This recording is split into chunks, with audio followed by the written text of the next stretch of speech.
बरसात में भी उसका चेहरा सूरज की तरह खिल उठा था। लकी ने इस मैसेज को पढ़कर खत्म किया ही था कि उसके फोन पर बारिश की बूंदें जमा होने लगी थी। लकी ने थोड़ी देर की खुशी मनाने के बाद याद किया कि वो सच में गरीब नहीं था। असल में उसके परिवार ने उसे एक परीक्षा में डाल रखा था जिसका नाम था गरीबी अभ्यास परीक्षा। इस परीक्षा के तहत लकी को अग्रवाल खानदान में उसके नाम की जमीन और जायदाद पर तभी हक मिलने वाला था जब वो इस परीक्षा को पास कर लेता। अचानक से उसे याद आया कि वो गरीब नहीं था बल्कि गरीब होने की परीक्षा दे रहा था। हालांकि परीक्षा देते देते उसे 8 बरस हो चुके थे, इसलिए उसे एहसास होने लगा था कि वो कभी परीक्षा को पास ही नहीं कर पाएगा और हमेशा हमेशा के लिए गरीब ही रह जाएगा। अच्छा हुआ चली गई, अब मिलना कभी। लकी ने होटल की तीसरी मंजिल की ओर देखा और पानी के अंदर ही अपना पैर पटक दिया। वो डिम्पल को कोस रहा था। उसने अपनी मोटरसाइकिल उठाई और फिर से चमन मेडिकल स्टोर जाने के लिए मुड़ने लगा। अगले दिन जब लकी की आंख खुली तो वो सीधा उठा और तैयार होकर शहर के सबसे बड़े बैंक न्यू सिटी बैंक पहुंच गया। न्यू सिटी बैंक ना सिर्फ शहर का सबसे बड़ा बैंक था बल्कि वो सबसे अमीर बैंक भी था। वहां पर शहर के सबसे अमीर लोगों के ही पैसे जमा किए जाते थे। लकी वहां पैसे को निकलवाने के लिए जा रहा था। New city bank south Delhi में बसा हुआ था और उसके दरवाजे के बाहर महंगी से महंगी गाड़ी खड़ी थी। भाई अब इसमें से कौन सी नई गाड़ी लेगा, लकी ने मन ही मन सोचा। उसे यकीन नहीं हो रहा था कि कल तक तो वो एक मोटरसाइकिल तक नहीं खरीद पा रहा था और आज वो एक कार और वो भी इतनी महंगी कार खरीदने की सोच रहा था। फिर उसने अपनी नजर गाड़ी पर से हटाई और बैंक के अंदर जाने लगा। उसने देखा कि बाहर बहुत भीड़ थी और महंगे से महंगे कपड़े पहने लोग बैंक के अंदर जा रहे थे। कहाँ दवाओं की बदबू और कहाँ ये खुशबू। उसने एक बहुत ही गहरी सांस के अंदर ज्यादा से ज्यादा खुशबू को समेटने की कोशिश करते हुए अपने मन में सोचा, लेकिन अगले ही पल उसके मन में संकोच पैदा हो गया था। रातों रात लकी की किस्मत तो बदल गई थी लेकिन उसके कपड़े नहीं बदल पाए थे। इतने बड़े बैंक में वो वही कपड़े पहनकर आ गया था जो वो अक्सर अपने काम पर पहनकर जाता था। पैसे लेते ही ना सबसे पहले नए कपड़े खरीदने हैं, लकी ने अपने आप से कहा और फिर बैंक के अंदर दाखिल होने लगा। जैसे ही उसने दरवाजे को धक्का दिया उसे आवाज आई, आउच! लकी थोड़ा सा हड़बड़ी में दिखाई दे रहा था और इस जल्दबाजी के चक्कर में वो एक लंबे बाल वाली लड़की से जा टकराया था जो कि उसके बगल में ही चल रही थी। माफ करना, मैं आपको देख नहीं पाया, सॉरी। लकी ने तुरंत उससे हाथ जोड़कर माफी मांगते हुए कहा। उस लड़की ने इतने अच्छे कपड़े पहन रखे थे कि उसे देखकर ही लग रहा था कि वो किसी अमीर घराने की लड़की थी, इसलिए सॉरी बोलते वक्त ना चाहते हुए भी लकी के हाथ उसके सामने जुड़ गए थे। लेकिन जब उस लड़की ने लकी के कपड़े और उसके हुलिये को देखा तो उसने अपनी नाक बहुत सी कोट ली। वो लगभग हर रोज इस बैंक में आया और जाया करती थी लेकिन उसने आज तक इस बैंक के अंदर लकी जैसे फटीचर आदमी को घुसते हुए नहीं देखा था। उसके बालों में से आंवले की तेल की गंध आ रही थी। उसने गुस्से भरी नजरों से लकी की ओर देखा और बोली, क्यों नहीं देख पाए? मैं क्या ट्रांसपेरेंट हूँ? तुम्हें इतनी बड़ी लड़की दिखाई नहीं देती?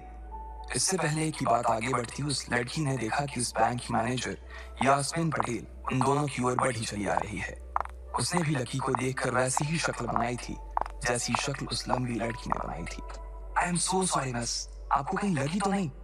यास्मीन ने उस लड़की से पूछा और फिर घिन्न भरी नजरों से लकी की ओर देखने लगी। लकी तमतमाती आंखों से उन दोनों को देखा जा रहा था। वो जानता था कि उसने इतनी जोर से भी दरवाजा नहीं खोला कि उसे चोट लग जाए, लेकिन असल में उसे यह मालूम नहीं था कि वो लोग उसे नहीं बल्कि उसके कपड़े को देख रहे थे। यास्मीन ने लकी को ऊपर से नीचे तक देखा कि तमतमाती आंखों से उन दोनों को देखा जा रहा था। वो जानता था कि उसने इतनी जोर से भी दरवाजा नहीं खोला कि उसे चोट लग जाए, लेकिन असल में उसे यह मालूम नहीं था कि वो लोग उसे नहीं बल्कि उसके कपड़े को देख रहे थे। यास्मीन ने लकी को ऊपर से नीचे तक देखा और ना जाने उसके मन में क्यों शक पैदा हो गया। क्या आप मुझे बता सकते हैं कि आपने चेहरे पर एक मुस्कान लाते हुए कहा। वो उसका हुलिया देखकर ही समझ गई थी कि वो यहाँ का कस्टमर तो नहीं था। लकी ने अपने आप को संभाला और कहा, हाँ वो मैं अपना पैसा निकलवाने के लिए आया था। पैसे निकलवाने के लिए आए हो? यास्मीन ने लकी की बात को ही दोहराते हुए कहा। वैसे तो वो लकी की बात पर जोर से हंसना चाहती थी लेकिन उसने अपने आप को थोड़ा सा काबू में कर लिया था। लकी की बात सुनकर उसे लग रहा था कि वो कोई पागल था जो यहाँ जबरदस्ती घुसा चला आ रहा था। हाँ तो क्या आपके पास कार्ड है? यास्मीन ने उससे आगे पूछा। न्यू सिटी बैंक का कार्ड हासिल करना एक बहुत ही मुश्किल भरा काम था। अगर किसी को भी उस बैंक का कार्ड लेना था तो सबसे पहले उस आदमी को अपने खाते में कम से कम 5 लाख रुपए जमा करवा कर रखने पड़ते थे, तब जाकर उसे कहीं कार्ड मिलता था। लेकिन लकी तो पहली बार ही यहाँ आ रहा था, इसलिए उसके पास कार्ड होने की कोई संभावना ही नहीं थी। लकी जब यास्मीन के सवाल का जवाब नहीं दे पाया तो यास्मीन ने फिर उससे पूछा, मैं पूछ रही हूँ कि आपके पास कार्ड है? वो समझ गई थी कि लकी पागल ही था, जो कहीं से भागकर सीधा उनके बैंक में आ गया था। कार्ड नहीं मेरे पास। लकी ने उसके सवाल का जवाब दिया और वो फिर इधर उधर देखने लगा।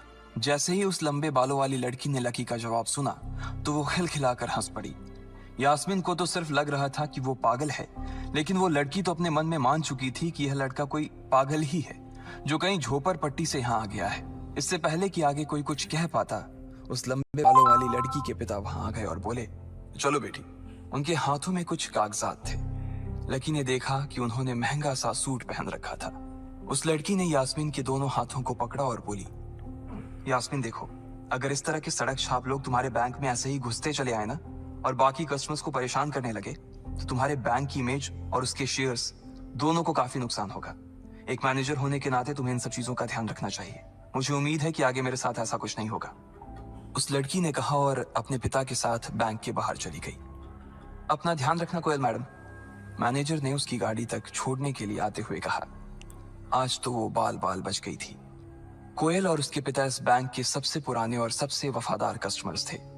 अगर आज यास्मीन उन्हें नाराज कर देती और वो उसके बैंक से अपना खाता बंद करवा देते तो शायद यास्मीन की नौकरी तक जा सकती थी। और यह सब हो रहा था उस पागल लकी की वजह से।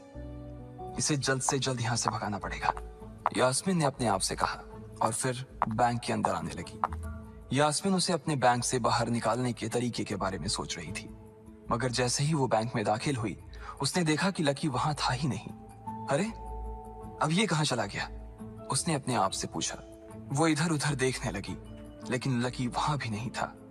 यास्मीन को अच्छे से पता था कि वो उसके सामने तो बाहर नहीं निकला था। इसका मतलब था कि वो बैंक के अंदर ही था, लेकिन यास्मीन उसे ढूंढ नहीं पा रही थी।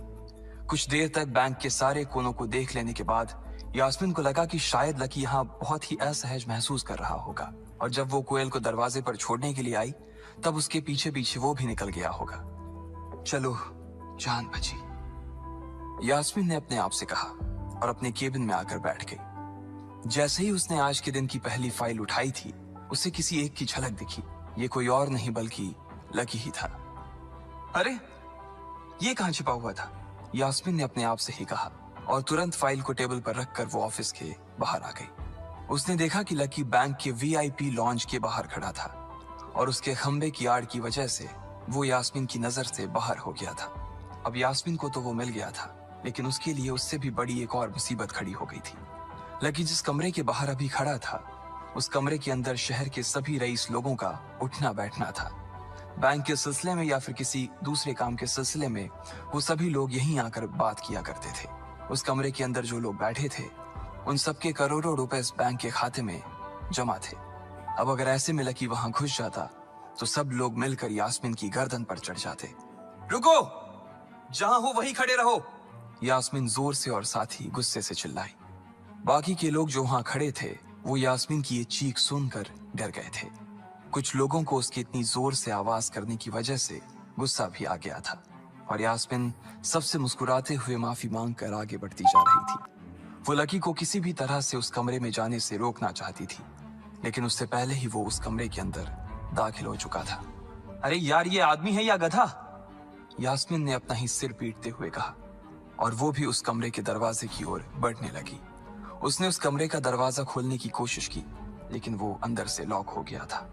बाप रे, ये कैसा आदमी है? बिना परमिशन के अंदर घुसा तो घुसा, लेकिन दरवाजा भी अंदर से बंद कर लिया। अब यास्मीन की सांसें फूलती जा रही थी। उसे बहुत डर लग रहा था। उसका जी यह सोचकर घबराए जा रहा था कि ना जाने अंदर लकी और उस रिलेशन मैनेजर के बीच क्या हो रहा होगा। इधर जैसे ही लकी कमरे में दाखिल हुआ, वहां का कस्टमर रिलेशन मैनेजर जो कि सोफे पर फैला हुआ था, वो उसे देखते ही अचानक सीधा बैठ गया। हेलो सर, कैसे हैं आप? उसके मुंह से बिना लकी को देखते हुए ये शब्द निकले। उसे याद था कि इस कमरे में कुछ खास लोग ही आते थे और जो भी आते थे यास्मीन उनके आने की खबर उसे पहले ही दे देती थी। लेकिन इस वक्त जो आदमी उसके सामने खड़ा था, उसे देखते ही वो अपनी जगह पर जम गया था। ना तो वो कहीं से भी वीआईपी लग रहा था और ना ही वो उसका कोई रिश्तेदार था। कौन हो भाई तुम? क्या चाहिए तुम्हें? उस मैनेजर ने 20 साल के जवान लड़के को देखते हुए कहा। मैं यहाँ अपना पैसा लेने आया हूँ। लकी ने सीधे मुद्दे की बात को मैनेजर के सामने रखते हुए कहा। तुम्हारे पास हमारा सुप्रीम कार्ड है? मैनेजर ने उससे ऊपर से नीचे तक देखा और पूछा। नहीं नहीं, मेरे पास कोई कार्ड नहीं है, लकी ने कहा। तो फिर हम तुम्हें कोई पैसा नहीं दे सकते। चलो अभी दरवाजा खोलो और सीधा बाहर निकलो, मैनेजर ने कहा और सोफे पर से उठ गया। नहीं, मैं अपना पैसा लिए बिना नहीं जाऊंगा यहाँ से, लकी भी जिद पर अड़ गया। अरे बोला ना, बिना कार्ड वाले को पैसा नहीं मिलता है, और वो भी पैसा होगा तब तो मिलेगा ना, मैनेजर ने उसके करीब आते हुए कहा। अरे पैसा है तभी तो निकालने आया हूं सर, लकी ने कहा। देख, फालतू की बहस मत कर सुबह सुबह, वरना मैं सिक्योरिटी को बुला लूंगा तो वो लोग मार मार कर बाहर निकालेंगे तुझे। लकी यह सुनकर घबरा गया था। मैनेजर के चेहरे का गुस्सा उसे साफ नजर आ रहा था, लेकिन ऐसा भी नहीं था कि वो झूठ बोल रहा था। भले ही उसके पास कार्ड नहीं था, लेकिन इसका मतलब ये नहीं था कि वो अग्रवाल खानदान का लड़का नहीं था। जैसे जैसे मैनेजर उसकी ओर बढ़ता चला जा रहा था, लकी का डर भी बढ़ता जा रहा था। मैनेजर को लग रहा था कि वो कोई संकी था और वो उसे धक्का मारकर बाहर निकालने के लिए आगे बढ़ ही रहा था कि अचानक घबराए हुए लकी के दिमाग में एक आइडिया आया। फिंगरप्रिंट! उसने अपना अंगूठा कमरे में मौजूद उस मैनेजर के सामने उठाते हुए कहा। फिंगरप्रिंट? कौन सा फिंगरप्रिंट? मैनेजर ने चौंकते हुए पूछा। अरे अरे, आपने कहा ना कि आपको कार्ड चाहिए, पर मेरे पास कार्ड नहीं है, फिंगरप्रिंट है, और मुझे मालूम है कि आपके यहाँ फिंगरप्रिंट से भी पैसे निकलते हैं। ये कहते ही लकी ने एक राहत की सांस ली थी, लेकिन मैनेजर को यह समझ नहीं आ रहा था कि आखिर लकी को फिंगरप्रिंट की जानकारी मिली कैसे। तुम फिंगरप्रिंट यूज करना चाहते हो? मैनेजर ने लकी को घूरते हुए पूछा। लकी की शक्ल और उसका हुलिया मैनेजर के लिए उसकी बातों से मेल नहीं खा रहा था। हाँ, मैं फिंगरप्रिंट यूज करना चाहता हूँ सर, लकी ने सीना चौड़ा करते हुए कहा। उसे इस तरह देख तो मैनेजर और भी कंफ्यूज हो गया था। मैनेजर ने सोचा कि उसे एक चांस देना चाहिए, इसलिए उसने लकी को फिंगरप्रिंट इस्तेमाल करने की इजाजत दे दी थी। वो अपनी टेबल के पास गया और उसके दराज में फिंगरप्रिंट वाली मशीन ढूंढने लगा। 2-3 ड्रॉर में झांकने के बाद आखिरकार उसे वो मशीन मिल गई थी। चुपचाप यहाँ पर अपना अंगूठा लगाओ, मैनेजर ने मशीन को आगे बढ़ाते हुए लकी से कहा। लकी ने अपनी फटी हुई पैंट के पिछले हिस्से में अपना अंगूठा पोंछा और फिर उस मशीन पर लगा दिया। 2 सेकंड बाद मशीन में से एक आवाज आने लगी। उसके अंदर एक लाल बत्ती चल रही थी और वो जोर जोर से बीप कर रही थी। देखा, तुम्हारा फिंगरप्रिंट मैच नहीं कर रहा है। मैंने पहले ही बोला था कि कोई खाता नहीं है इस बैंक में तुम्हारा। मैनेजर ने लकी को ऐसे देखा जैसे वो कोई बड़ा अपराधी था। मैनेजर उसकी पैंट की ओर देखने लगा। उसे लग रहा था कि लकी ने अपनी जेब में कोई हथियार छुपा रखा था। मैं तुम्हारा। मैनेजर ने लकी को ऐसे देखा जैसे वो कोई बड़ा अपराधी था। मैनेजर उसकी पैंट की ओर देखने लगा। उसे लग रहा था कि लकी ने अपनी जेब में कोई हथियार छुपा रखा था और वो मैनेजर को बेवकूफ बना रहा था। इससे पहले कि लकी अपनी जेब से कोई बंदूक या बम निकालता, मैनेजर ने अपना फोन निकाला और पुलिस का नंबर लगाने लगा। लकी ने उसकी स्क्रीन पर देख लिया था कि वो 100 नंबर पर फोन लगा रहा था। लकी बुरी तरह से घबरा गया था। वो बहुत ही उत्साह और जोश में अंदर तक तो चला गया था, लेकिन उसे मालूम नहीं था कि वो इतनी बड़ी मुसीबत में फंसने वाला है। अब आगे क्या होने वाला था? क्या लकी उसे पुलिस को बुलाने से रोक पाता? कहीं उसे कोई फेक मैसेज तो नहीं आया था? लकी कैसे इन मुसीबत से बाहर निकलेगा?